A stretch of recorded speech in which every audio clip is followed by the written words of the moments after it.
Doctor గారు, కఫదోషాన్ని తగ్గించే ఔషధం తయారు చేద్దామన్నారు కదా, ఎలాగో చెప్తారా? అలాగేనమ్మా, చాలా సింపుల్ తేలిగ్గా తయారు చేసుకోవచ్చు. కానీ మనం ముందుగా ఏమేమి మూలికలు వాడుతున్నామో ఒకసారి చెప్పేసేయండి. తప్పకుండా.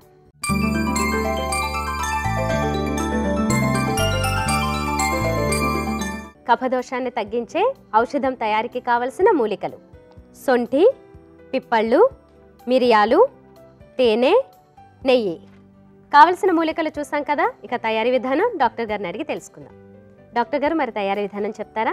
అలాగేనమ్మా, చాలా తేలిక. ఒక బౌల్ రెడీగా పెట్టుకోండి. ముందు మనం మొట్టమొదటి తీసుకునేది ఏంటంటే సొంఠి. సొంఠి కఫాన్ని తగ్గించడానికి చాలా చక్కగా ఉపయోగపడుతుంది.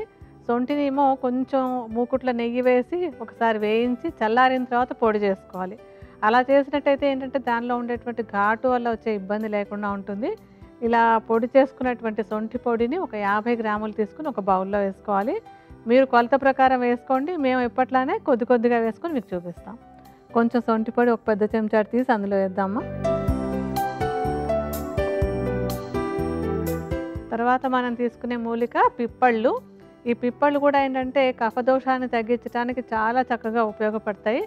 పిప్పళ్ళను కూడా ఇందాక మనం చెప్పుకున్నాం కదా, సొంటికి ఎలా చేస్తామో అలాగే కొంచెం మూకుట్లో కాస్త నెయ్యి వేసి పిప్పళ్ళను అందులో వేసి వేయించి చల్లారిన తర్వాత పొడిలా చేసుకోవాలి. అలా చేసుకున్నటువంటి పిప్పళ్ళ చూర్ణం కూడా 50 గ్రాములు తీసుకోండి. మేము ఇందాకట్లాగానే కొద్దిగా పిప్పళ్ళ చూర్ణాన్ని కూడా వేసి పెడతాం. కొద్దిగా ఇందాక వేసిన దాంతో సమానంగా వేయండి. ఇంకా ఆఖరిగా ఇందులో తీసుకునేది ఏంటంటే మిరియాలు. మిరియాలు కూడా కఫదోషాన్ని తగ్గించడానికి చాలా చక్కగా ఉపయోగపడతాయి. మిరియాలనేమి వేయించుకోవడం అది ఏమి చేయక్కర్లేదు, ఒట్టిగా చూర్ణం చేసేస్తే సరిపోతుంది. ఈ మిరియాల చూర్ణాన్ని కూడా 50 గ్రాములు వేసుకోండి. మనం ఇందాకట్లాగానే సమానంగా మిరియాల చూర్ణం కూడా వేద్దాం. ఇప్పుడు మనం తీసుకున్న 3 మూలికలు రెడీ అయిపోయినాయి కదా, ఈ 3 మూలికల చూర్ణాలని బాగా ఒకదాంతో ఒకటి కలిసిపోయేలాగా కలపండి.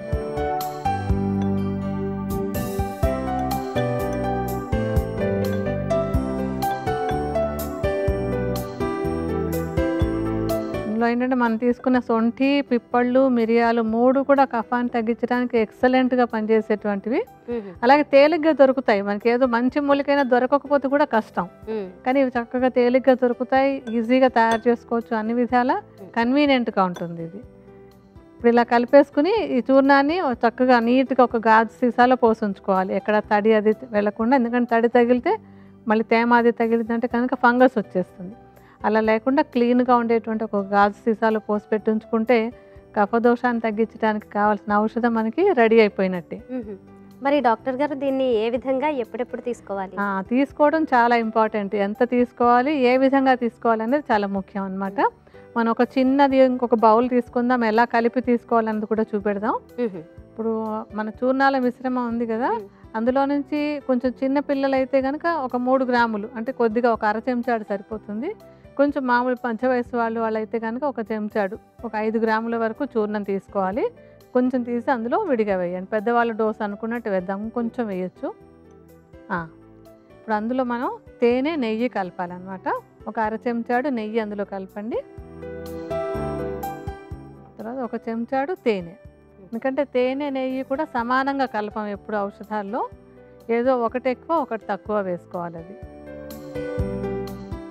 ఇదంతా బాగా కలిపేసేయండి. అది